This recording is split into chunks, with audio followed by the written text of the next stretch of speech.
welcome back to My Life with Plants. I'm Newman, and today I'm doing some watering the Lathyboria here. I've actually watered a lot of plants already from very early in the morning. It has been very hot over here, and I can imagine where you're living in the northern hemisphere, you're having a hot spell. We're having temperatures that are close to 39. It's just too hot. So what I have to do is maintain the health of these indoor plants. And the only way you can do that is through fertilizing, making sure that the plant is lush and green, and I'm trying not to overwater, but it is extremely difficult. And the reason for that is some of my other plants like Calathea and that, they might have some wilting.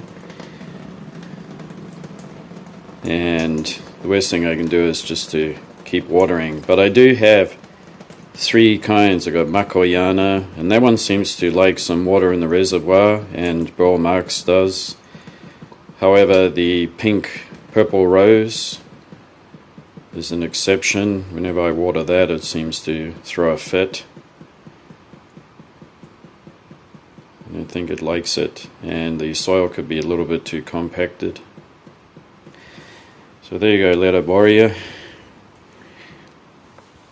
I got its water, and while I'm doing this, I like to pull off some dead leaves as well. And just give it a wipe. Get some dead leaves here and here, but I don't want to pull off everything, because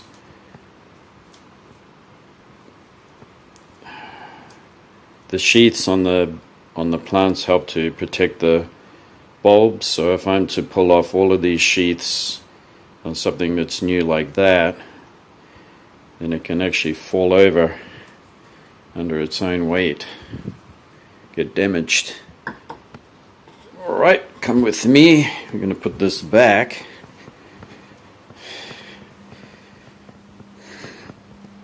If you like watering videos, then stay tuned. Sorry, the camera's bouncing around. I'm going to place this one down here for now, and I might have to water this again, but it is such a long, tall beast of a thing. It's always a bit of a challenge to get out. There we go.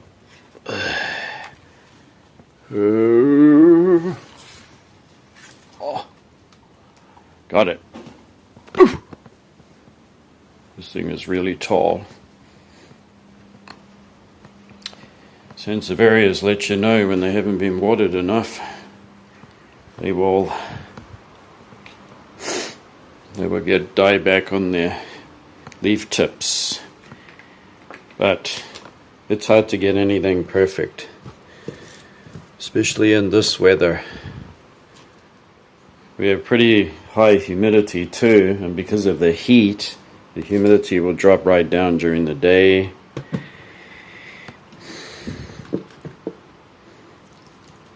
And it's fine to water the Sansevieria every 1 to 2 weeks. This one is actually dried out, so no problem watering it.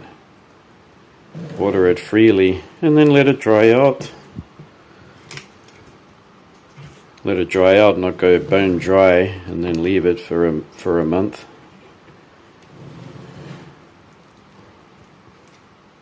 I don't use any chunky soil in here. It's just potting mix with some Akadama. I have one that's just in potting mix. They do perfectly fine.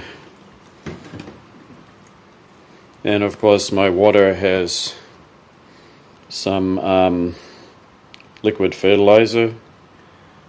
It has magnesium and calcium and trace elements. I made sure I did that, and this is the chlorinizer. If you're not sure why I use the chlorinizer, check out some of my other videos. Using a dechlorinizer in the water because actually in Japan they don't use fluoride in the municipal waterworks or water processing facility. They have big dams. Wow, that one got caught right up. Oh well, got a bit twisted as it was growing. Should come right.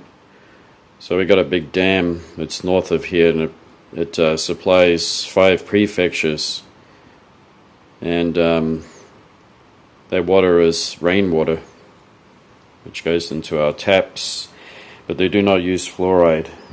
They do use chloramide, and it's in such low quantities that it really doesn't harm to just water with that, although I do like to get rid of the chlorine because there's just too many facts out there, too many. I don't know why I'm doing this now. Why am I playing around with a bottle? Yeah, so I just like to do that, and if it works and if it produces good results and the plants are actually healthier than just using the tap water. And so our tap water here in Japan is a little soft. It's not too soft. So the water is collected in the dam, and then it is moved through turbines, and it doesn't have enough time to collect heavy mineral salts. So this is the confusing part. So you have a lot of facts out there where you shouldn't use tap water and it's got chlorine and everything in it, but apparently chlorine is a very abundant mineral in nature. And so you have 2 arguments going on. Do the plants like it? Do they not? Does it disturb their pH? I think pH is very important. Don't underestimate pH. If you think your plant isn't doing too well and it looks sickly and it hasn't been repotted for a few years, then go ahead and repot it.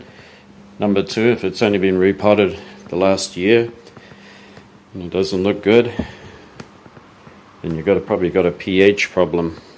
Could be from your tap water. So you can do things like add dolomite lime, 1 application, just 1/4 teaspoon in a liter of water. It can do no damage, it can only do good.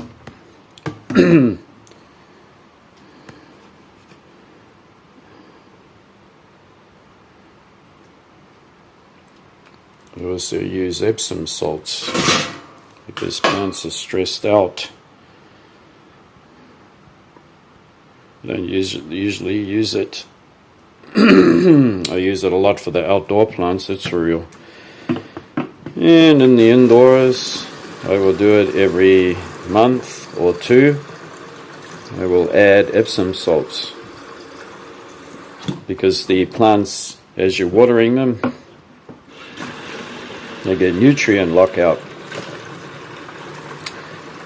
So you're busy fertilizing everything, and don't forget to at least flush your pots out every now and then. That means like running or tipping this water that I just made and letting it run out the bottom a few times. And when you're busy and you haven't got time, you can just give it a quick top water to thoroughly wet the plant. But when you do have time, take it to the sink, because fertilizers build up salts, and their biggest giveaway is when it builds up around the surface there. So you want to be able to tip the water through, preferably water that just has a dechlorinizer in it and no fertilizers. You just keep running it through and through and through until it pours out the bottom at least 3 times. even tip the pot upside down and drain it out that way. This is a Sansevieria golden honey. I'm still waiting for it to push out a new growth.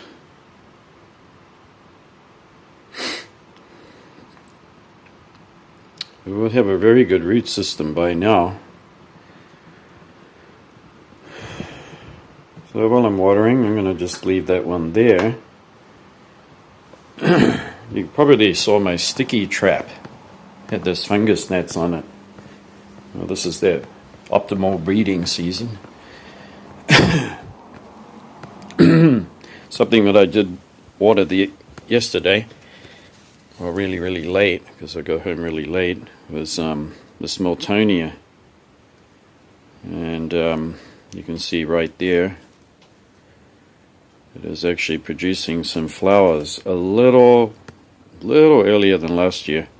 So the problem I have is once they start flowering, they can get a bit crispy on the edges and stuff. But I can't get everything perfect. Perfect ideal climate for Miltonia is around 29 degrees and a low of about 10 degrees, which is a pretty specific, isn't it? That's why you don't see orchids widespread. Countries like Japan, you'll never see an orchid, and then suddenly there they are, and they will be in their perfect place that they want to grow, and you won't see them left, right, or below. They'll just only be in one spot, whether it's a lithophyte or a epiphytic cactus. However, in Japan you can have plenty of terrestrials if you go to the right places, usually in the deep forests. And they're just not that widespread. And the same with that Miltonia there, it'll have its ecological niche. So just being able to grow it and make it flower is kind of amazing. This climate is it's not mild whatsoever. It has extremities, but not as much as a lot of my friends here that are viewing this video today. You would have far colder climate. Maybe minus 15 degrees in the winter. Just in my area gets to about minus 8. It's enough to kill just about every single houseplant I have. However, the native orchids that I have in the garden, they're able to put up with that. So winter is dry. And just going to drain this out a little bit. This is gray honey.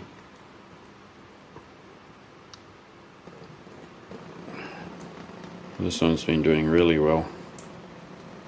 I'm not afraid to water it. Once it dries out on the surface there, I'll give it a good watering.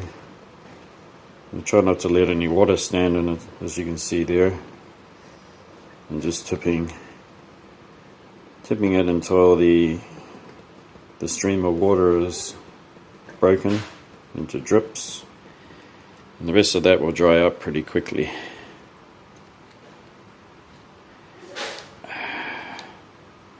So now that you're here, we're going to get on to the subject that we've all been waiting for. And that is plant hoarding. Hands up if you are a plant hoarder. There goes my hand. Hands up if you have a plant addiction. Hands up if you go to a nursery plant store specialist and you walk out with at least 1 or 2 plants.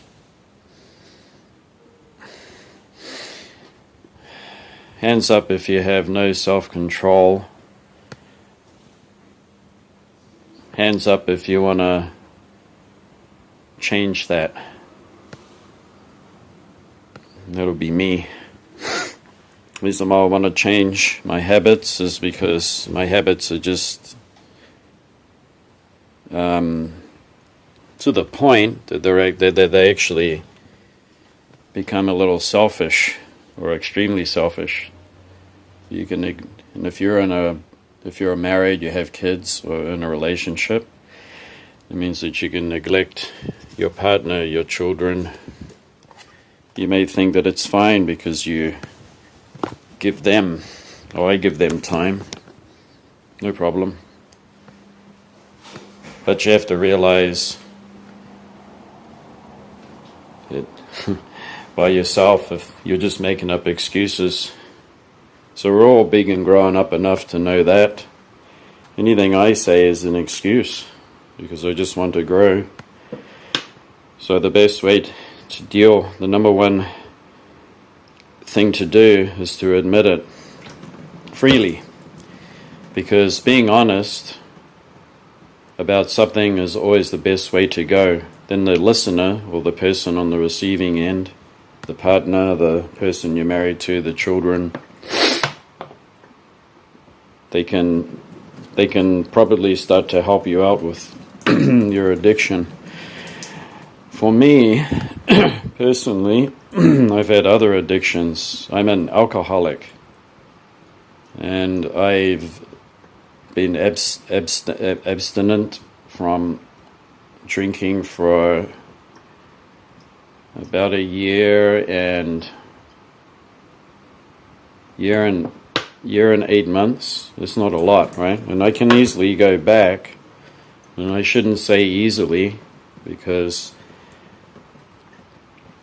I got some pride in myself, and I don't want to hurt I don't want to damage my pride. The good pride, not the selfish, egotistic one. Plus, it's very damaging for health, and it can lead down the road to your slow decline into bad health and probably death too. And you're going to bring everyone else down with you. So I went cold turkey. I just gave up. I had to do it. And I already had these plants, see, that I grew. So one thing overtook the other to compensate for the time when I used to drink. It's terrible to even bring this up, but I'm really trying to help everybody today, if they got addictions, by going through an example of mine. And what happened was my plant habit became bigger and broader and wider, because I'm trying to fill the time in with something that I enjoy, plus everything else with family and everything else also takes time too. And so that this started to blow out of proportion, and I have to recognize what's going on around me, take that into recognition. Now that I'm a year and 8 months sober, I'm able to focus my attention on this habit that's getting far worse. And so I'd like to share with you some things that I do to minimize my addiction. Yeah, one of them is I try to, if I go plant shopping, the number one thing I do is I have to maintain a tidy environment. It's my biggest priority, is that these plants grow and I give them a home and I look after them. If I cannot maintain a tidy environment, then I have too many. And I can't argue with that. It's just an absolute fact. And that is a clear sign that I bought too much, I have too many, I can't look after them. So morally speaking, why do it? What you're doing is making the poor plants suffer. You're wasting money and they're going to die, and you neglect them because you can't water them and you don't have any time. So that is the biggest reason why you should not buy more plants. Just think morally, I can't look after them, I've got too many, and I'm making a mess all the time and I can't clean it up. Okay, now that's going to affect everybody around you, whether you like it or not. That is going to really, really get up their nose and annoy them. And if you want to back up that, if you want to look for evidence of that, you can find it yourself. Pretty sure you will see people arguing and snapping and actually taking things into their own hands and actually doing a big cleanup, because their plant hoarder partner has become a messy person. It's dropping stuff everywhere and it drives your partner insane. So you got too many plants if you cannot do it. If you don't have too many plants and it's producing a huge mess and bothering everybody around you, then you've got to try to put their opinion into a perspective and do something about it. Whether you buy a big yard broom, maybe you're not physically able, and a lot of us have been there and still are. I've had a hernia in my spine twice, so I can imagine what that's like. But you can find ways, buy a big yard broom. There's also a cleaning machine that can be hired. That's a scrubber with big rotating bristles that you can push, where you can get your partner to use, and it can actually clean all the cobblestones, everything, and all the moss and build-up of garbage and mold, and it will get rid of it, okay? So that's one thing you can do. The second thing is if you are plant addicted like I am, is that here's a plant here, right? It's a Cryptanthus. I'm going to go shopping today, and I'm going to go and buy another Cryptanthus that looks like that. But it's rare. It's a rare one. I must have it. But it looks like this one. It's also on special. I'm never going to get it again. But it looks like this one. This one is a common thing. You can buy it anywhere. But the flower is a different color. Okay, this one has blue and that one has light blue. So I want to buy it because of the flower. Everything else is kind of similar. Well, to somebody that doesn't really know plants, they're going to say, well, it's the same. That is a clear sign that you shouldn't buy it. Because when you do, you're just going to neglect this plant. This plant that you invested all your time in looking after it, and then you're going to pour your heart and energy into the one you just bought. And then once you cross that line, you're going to go shopping again, and then you're going to find a third one and neglect the first two. Okay, so you got to think of, you have to write this in your journal that you use for propagating and repotting. You must write that in your little book of rules. I will not buy this plant that has a similar flower. The growth is exactly the same. Why buy it? Why? It's ridiculous if you think about it, okay? Now I want you to be a little bit negative here. Don't get offended and don't take it personal. Tell yourself how stupid that is. It's ridiculous. Why do I need to buy another one? Come on, that's stupid. Okay, so number 3, space. If you have used up all your space and you're starting to get crowded with your plants, Okay, I'm going to show you crowded. Okay, are you ready? See this window here? This window to my wife is crowded. Okay? This is overcrowded. To me, it's not. So I got to put things into perspective like that. I got to think before I go buy another plant. Okay, I'm going to buy a new Hoya and put it in there. I mean, what's it going to do to it? One side of it's going to die for sure. It's going to lack light, and it's going to get tangled up in these other two beautiful Hoya that I've invested all my time in. I don't mean all my time. I mean I've cared for these plants, right? I bought these because I love them. And there was a huge selection at the time, and I bought them because of that reason. So why the heck would I go buy another one? What for? I also had two orchids down here, crowding into each other. I had to get rid of one.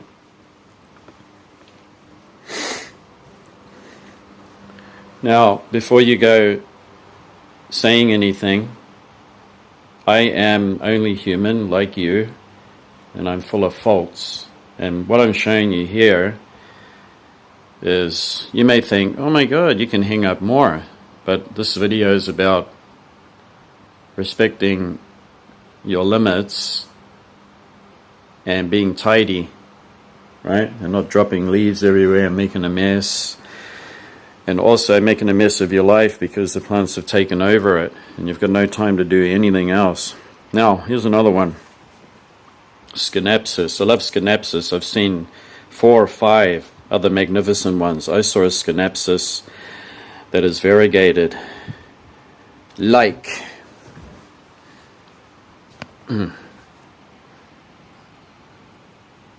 Philodendron Brazil.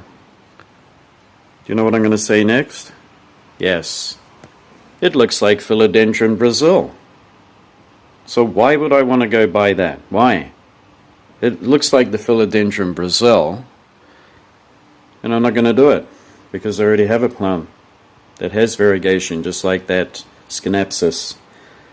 This one is quite unique because of its beautiful shimmering, like a metallic-y green.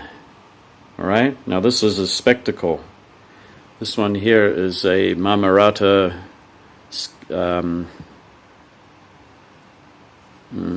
sorry, I can't remember the name right now, but I do have another one over here.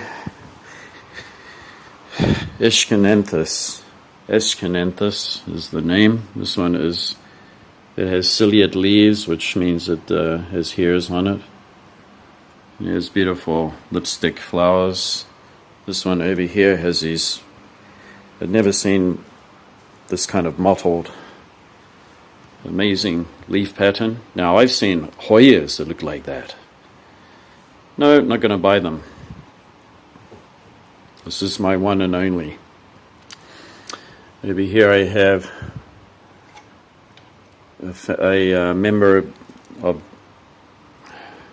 now I need to put a tag in it because I forget the name of it, but its common name is watermelon begonia, but it's not in the begonia family.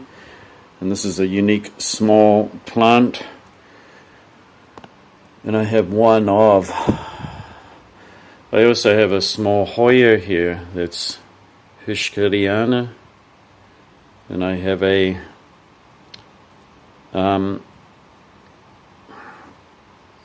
Rhipsalis here. And the other day I bought some cuttings of others to see how well they would grow. Okay, next is propagating. I have a pothos here, golden pothos. I had 2 of them. I got rid of one because it was dangling and getting in the way of everything. And all I need is one. Now I can just let myself get out of control, take more cuttings and propagate it. But if I do that, I'm just going to put these plants, hang them somewhere, okay? Probably never get to them. They'll get covered in dust, they get in people's way. They're going to end up with poor health. Whether I like it or not, it's the truth. So here I have one, and I look after this the best I can. I check its soil, I water it.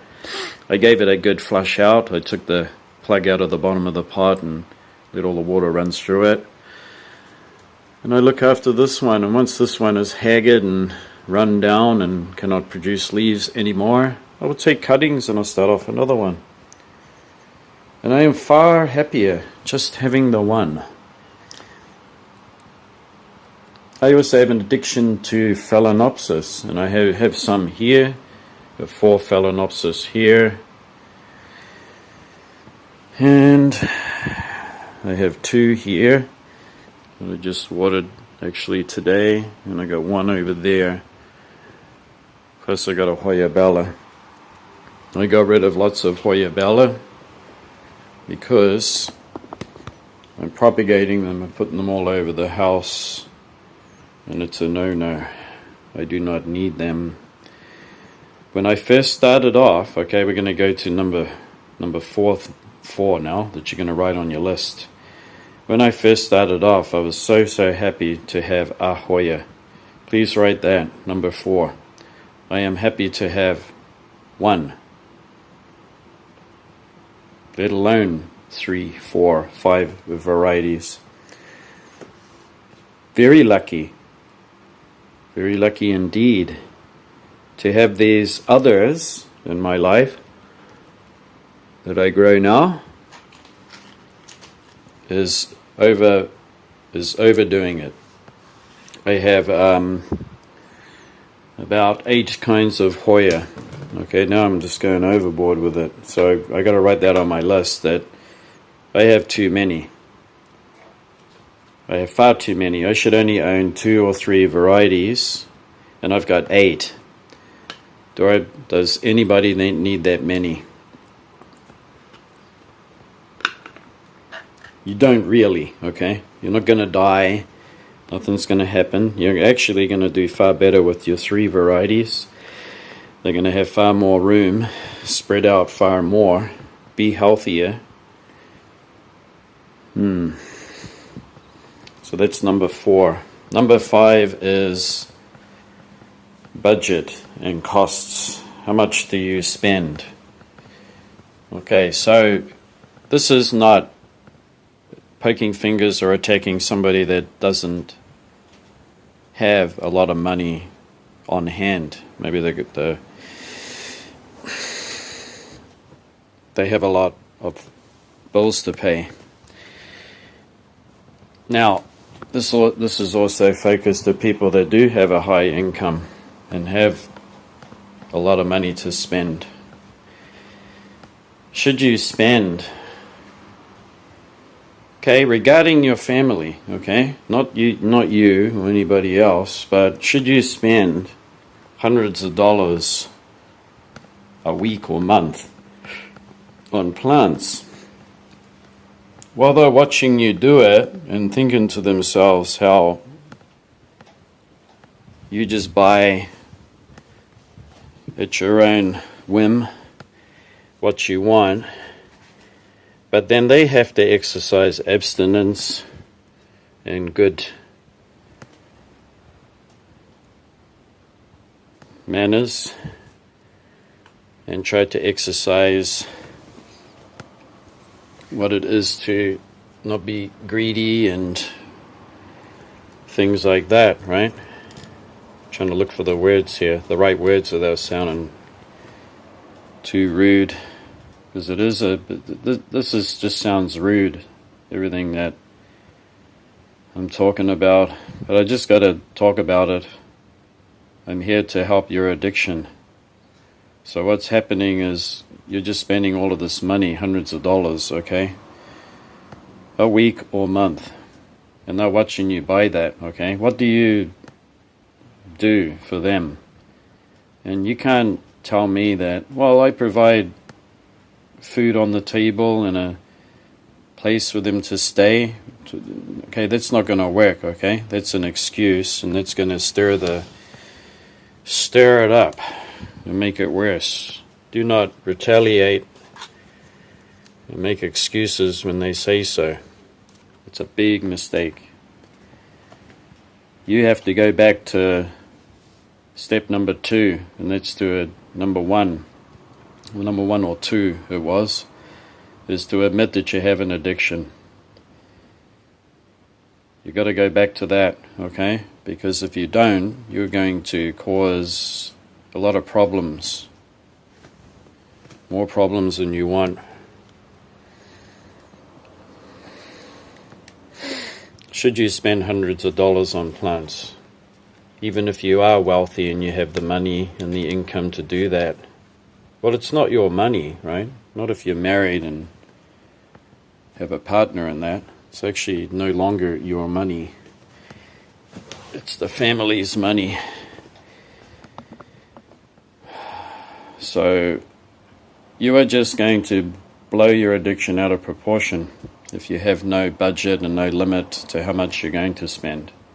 So what I want you to do for number 5, at the front of your notebook that you have for propagating plants and repotting, and you make all those notes all the time, right on number 5, I want you to write down, I have a budget. I want you to set that budget and be tough on yourself. You have to be tough on yourself. You're going to be turning down plants all the time.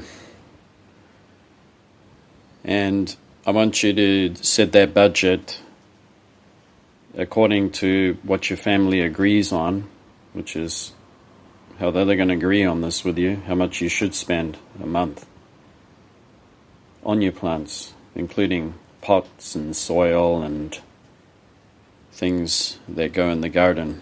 They're going to agree on this with you to help your addiction.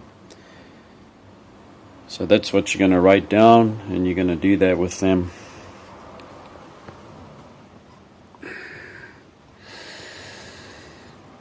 All right. I forgot the next one, number 6, and it's a pretty important one too. And it was about the budget. Okay, number 6 is, this is a very important one. You are hoarded. You are now a hoarder, like I am. Maybe you are more extreme than me, and you've got hundreds and hundreds. I got over 100 cacti on the balcony. And my wife's saying to me that these are getting in the way. Are they going to grow bigger and get caught up on things, washing, and they're going to get caught up on my dress, and am I going to trip over them? So what you're going to do now is you're going to do a purge. You're going to go out, and this is going to be something that your family is going to support you with. And you are going to get the plants, the orchids, the bromeliads, whatever you are collecting. And you are going to, with them, select the ones that are the healthiest, the hardiest, the best suited to your climate. The hardiest, the healthiest, and the number 3, the most important, best suited to your climate. And you're going to get the ones that are harder to grow, and you're going to grow a minimal of those. Stop buying those ones. Okay, they're going to drive you nuts, drive your family nuts, because you buy all these pesticides and stuff like that, okay? Pesticide and fungicides, okay? You're always bothered and hanging over them. I want you to forget those ones. I want you to minimize those down to a 1 or 2, okay? The specialist orchids that don't really suit your climate, so why you invest all your time in them? I want you to get rid of a lot of those. And if you don't want to throw them away, and you have people that actually have, maybe they're living in a higher altitude than you are and it's cooler, and they're able to grow them, I want you to give them to them, knowing that they're going to grow easily for them. Okay, so that's part of number 6. The other part of number 6 is you've got 3 orchids or 3 bromeliads, 3 houseplants that look almost identical. they almost have the same flowers. They might have a yellow flower with magenta, or they might have a yellow flower and it's got dark blue. Why do you need 3 of the same looking plant? What I want you to do is to get all of those, and all of those meaning you might have 5, you might have 10 that look very similar. I mean, really similar. And you are going to choose, and amongst that, 2. If 2 is too much of a burden, and you just can't do that with your husband or wife or your kids that are old enough to respect this and follow through with this conversation, I want them to help you set a minimum, a reasonable amount of those plants that look alike, whether it's 2 or 3. I think 3 is like pushing it. Coming from a big collection, 2 would be better. They look alike. And I want you to get rid of all the other ones, because you don't need them. Your growing space is overcrowded. Your growing space you cannot appreciate anymore because you don't have the time. You can't get around to all of them. And I guarantee when you come out, you just keep going over to a few orchids or a few bromeliads or houseplants, and the other ones you don't really pay attention to. Am I right? So I want you to minimize those ones that look alike down to 2 would be better, okay? That means if I had a huge begonia collection and I have 3 that look almost identical, they're so similar looking, I'm going to keep 1 and get rid of the other 2. Give them away to somebody. And you're going to go through your correct collection like that at your own pace. And every time you have accomplished something, then you're going to hold your life together. You're going to hold yourself together too. And if you don't believe me in what I'm saying, I am an alcoholic. Those of you who have addictions that are that terrible, then you know where I'm coming from. But returning to it is like returning back to an unproductive life, and a life that's just going to keep going down, down, down. And you're going to let something so silly like that accumulate and possess you. It's like being possessed, okay? And it's going to overtake you, overtake your life and destroy it. Why would you want to do that to yourself? And number 7, right, this is the very last one before we say goodbye. I want you to write down, respect myself, have pride in myself, respect myself, and have pride in myself. Please write those 2 down. You got to have pride in yourself. If people are going to come around and maybe see your collection of plants, it's got to be healthy and presentable. Number 2, you should have pride in what you grow. Do not compare yourself to what other people are doing, all right? It's their business. And what I mean by that is that if you don't like what I'm saying or what I'm talking about, you don't have to like it, and you don't even have to watch this. I'm reaching out to people that have problems and addictions and stuff like that, and hoarding problems.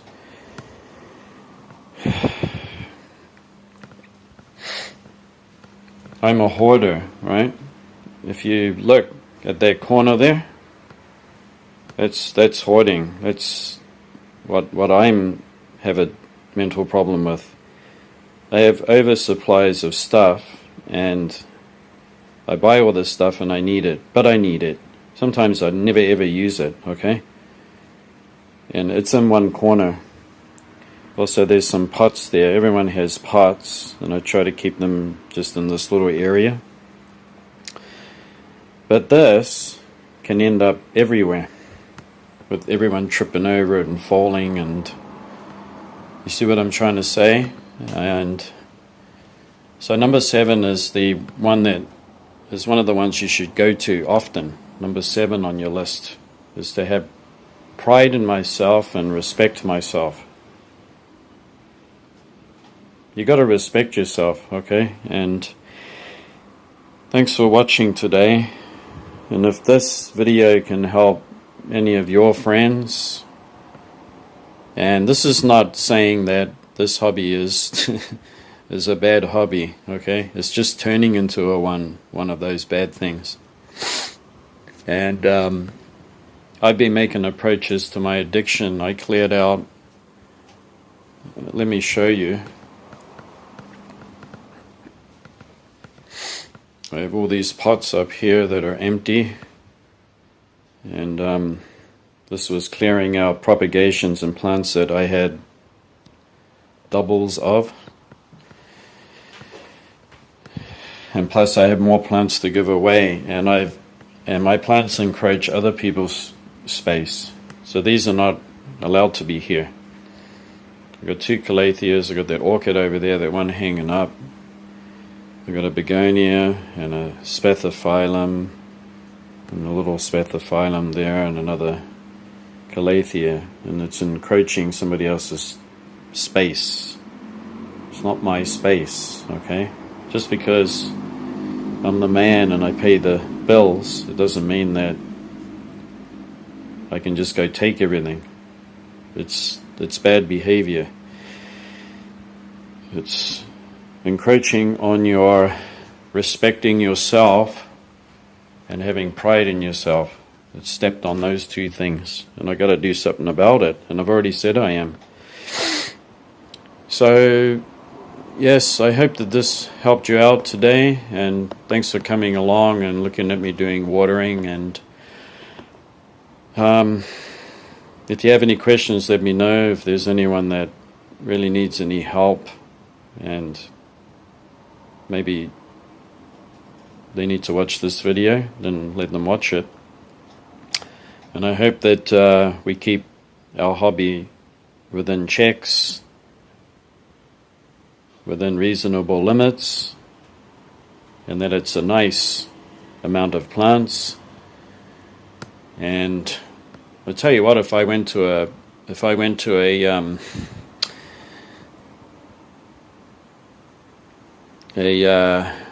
helpline or a meeting, they'll take one look at this and say, that's far too many, right?